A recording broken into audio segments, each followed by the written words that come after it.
We're talking about stories, and we have the story of the goat and the lion, the story that the lion was telling itself about itself. And we all have stories we tell ourselves about ourselves, right? If your life was a book, what would the title be?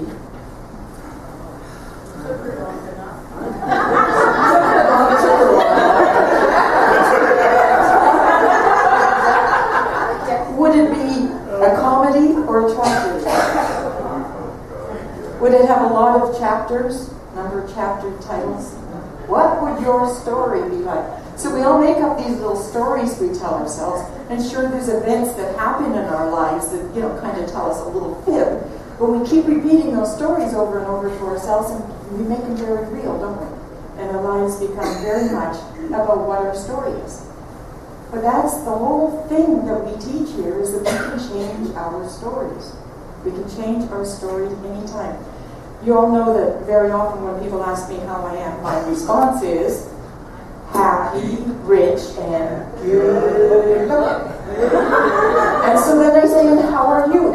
And you'd be amazed how many people rush to tell me that they're sad, poor, and ugly.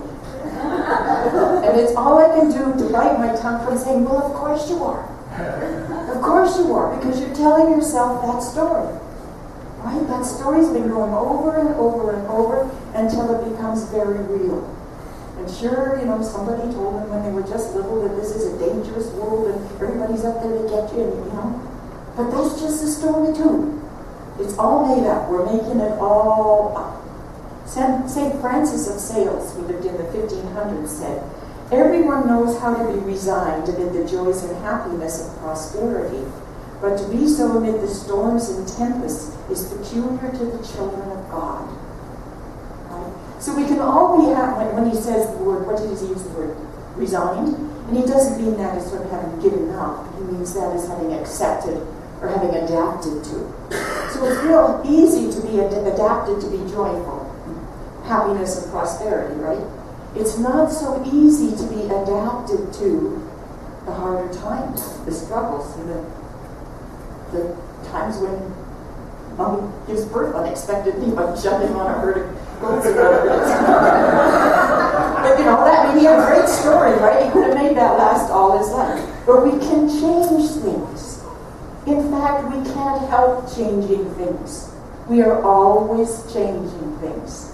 With every thought, with every action, with every word, we are changing things. We are always changing things. So again, our whole teaching is about being conscious what we're thinking and what we're doing. And directing the change. Having the change go in the way that we want it to go. And we do that as individuals, and we do that as groups. Our society has a consciousness. This center has a consciousness. And it changes with the different people that are here. And each of us has a consciousness that we're constantly changing. There was a little girl who had a wonderful little red cloak with a little red hood. And she was skippity-pooing through the forest one day when a wolf jumped out of the trees at her and said, hey, little girl, where are you going? She said, I'm going to my grandmother's house. And where does grandmother live? Over on the edge of the forest. And so this little girl carried on, and she got to grandmother's house, and she knew instantly when she went in the door that this creature in her grandmother's bed was not her grandmother, so she reached in her basket, took out her gun, and shot him. See, I just changed the story big time, didn't I? And the thing is, we can do that all the time. The moral of that story is that little girls aren't as naive as they used to be. You can't put things over on us. We can stand up and say, you ain't putting that on me. I'm going to shoot down some of your lies. And we can shoot down a lot of lies, like the lie about flu season. We can shoot down the lie about recessions and depressions. We can shoot down the lie about aging. We can shoot down the lie about there isn't enough to go around. We can change all those stories too, as a group. So we can replace the beliefs of what everybody knows. What everybody knows, it's a dangerous world out there and people are out to get you. We can change those beliefs to the truth. And we can recognize that what the truth is everything is freely given to us already. Everything is available to us.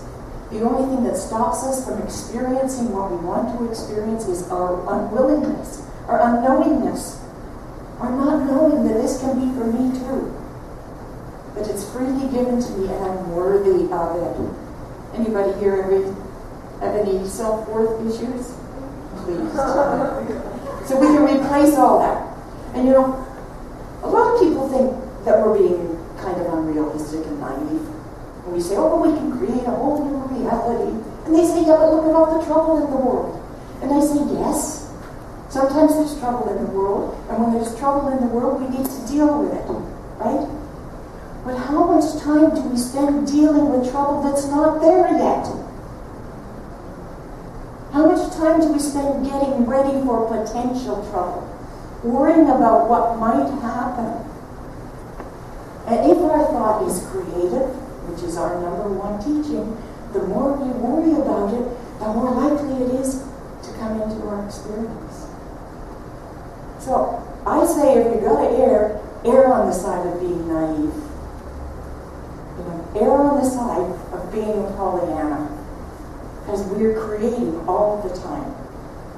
So, I'm not sure how we overcome that all the time. You know, this is a teaching that's a little hard to keep hold of sometimes.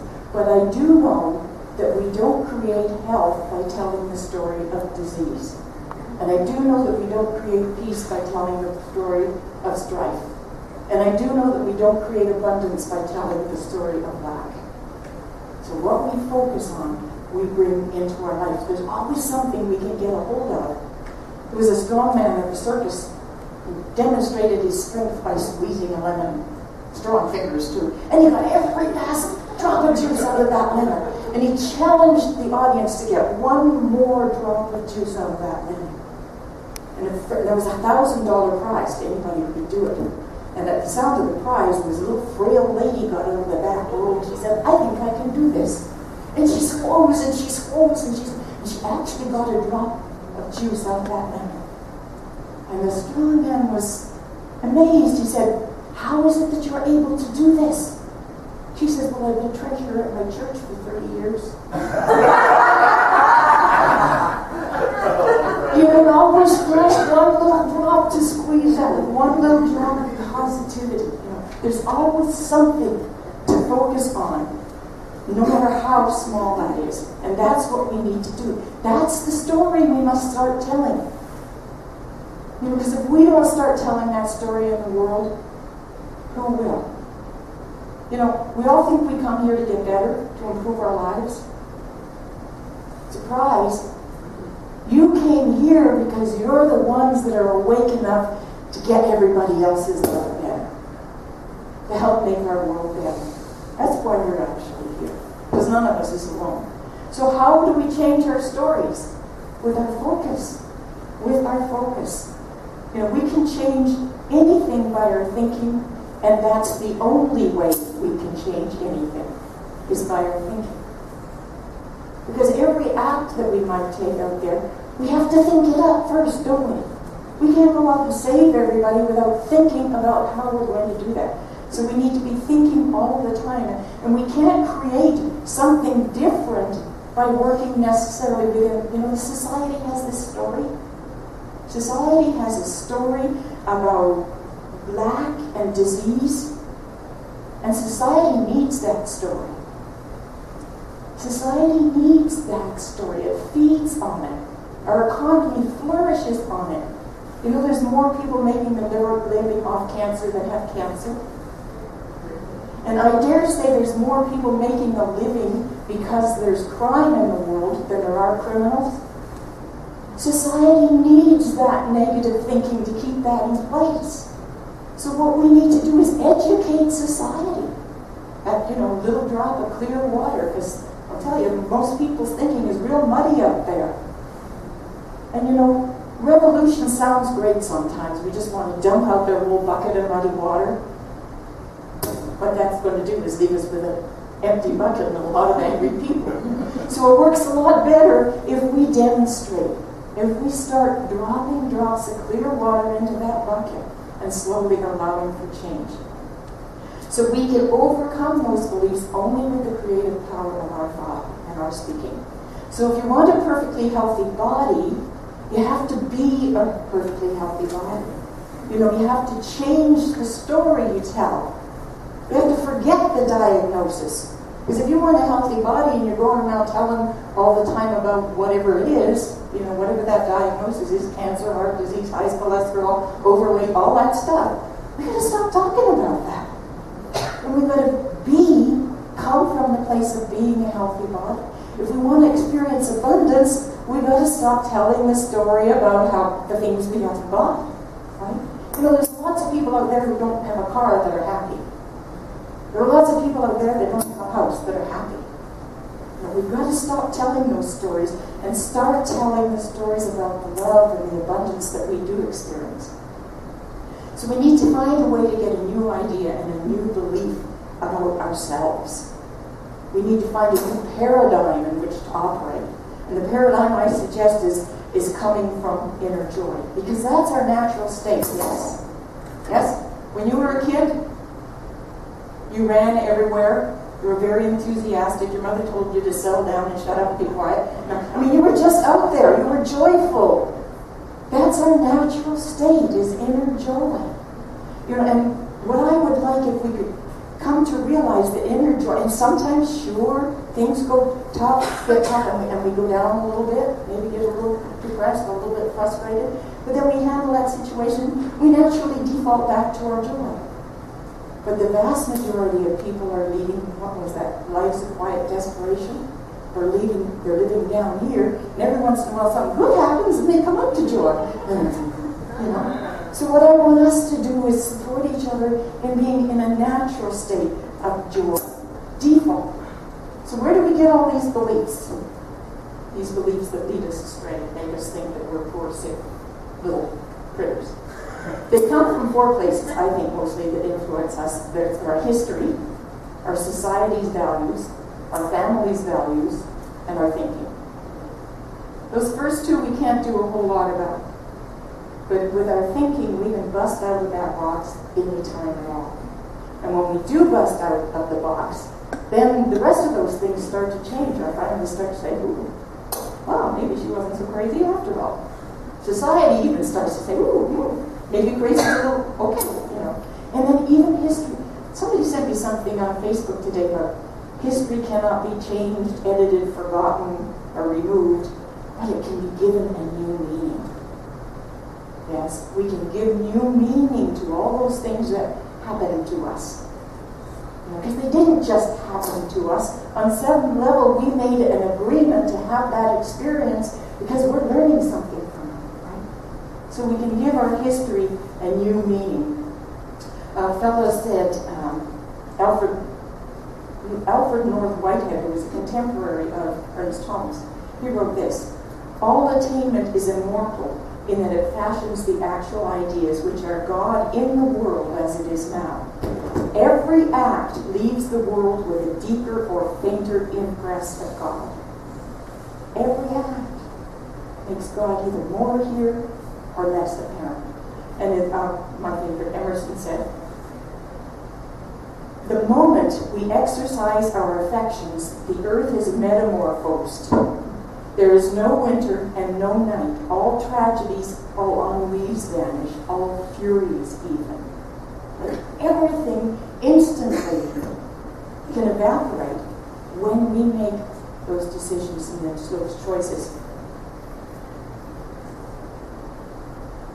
Quite a few years ago, when my parents were still alive, I moved in to help them because my mother wasn't well, and the whole idea was I was going to make things easier for my mother. Well, my mother's a very kind and active person, and she always had the idea that I worked too hard. So there I was living in her house to help her, and she started getting up early in the morning so she could get the laundry done before I got up, so I didn't have to do it. So, do you think that actually made my life easier?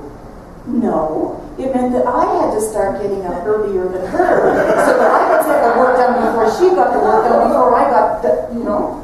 And she said to me, well, you'd work too hard. I think we'll get somebody to come in and cut the grass. And so instead of cutting the grass every 8 days, I now had to cut it every 5 days to make sure she didn't think that, you know, how that descending spiral we get into. what we think about. We actually create what we think about every moment of every day. So, I know we can't be happy all the time, but I'm asking you to try and think of that as your state of joy. I mean, if we'd all come to the service this morning wearing gray, we'd look around and it would be, but look around. There's orange, there's turquoise, there's yellow, there's green. You know, we bring colors to life. And what color are we bringing to the party of our lives, you know? In our emotions. Well, it's okay to wear gray. Somebody has gray. Oops. I should have said something. But you know what that is? When our emotions add color to our lives. The positive emotions add that sparkle that draws everybody to us. I mean, who would you rather be with? The person that's wearing the I'm not going to use gray. The khaki emotion of, oh, I really need somebody to talk to. Or the yellow plate person who says, oh, that's great. Those are what we bring to our life. So inner joy is the key to pleasure and fun in everything we do. And what's robbed us of that inner joy, that natural joy? Well, I think number one is religion. Right? Because we have this idea of God as judgmental and demanding and vindictive and serious. We didn't think God had a sense of humor. We didn't think God played. Well, we are God. You know, this is the way God shows up on planet Earth. It's us. So it's up to us to let God play. God is all powerful, but God can't play without us. How's that for a contradiction?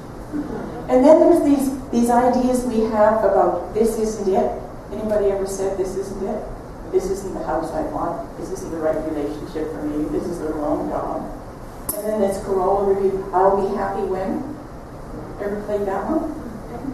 When I was in high school, I was going to be happy when I could get out and maybe have a job and make some money. And when I had a job, I thought I'd be happy when I got married. When I was married, I thought I'd be happy when I had kids. When I had kids, I'd be happy when they left home. I'd be happy when I'd have a divorce. You know how you're always waiting for something to happen before you get happy? So, and if you're not very joyful, then you can be self-righteous about it. Because I'm serious. I'm responsible. My mother would be proud. This is the way I was supposed to. And then we have all those lovely stories too. Those lovely stories of legitimate complaints. You ever play the game, the contest, God Ain't It Awful? Or you think that's nothing? Yeah. Really? I didn't get to sleep till 3 o'clock last night. I was up till 4. God Ain't It Awful? That's the games we all play. So we can change our games and we can change our stories. So my advice to you, if you want to be happy, change your story. Change your story right now. And it means you have to give up the old one. You know, you can't keep telling the old one if you want to tell the new one. And that's the truth. Now it's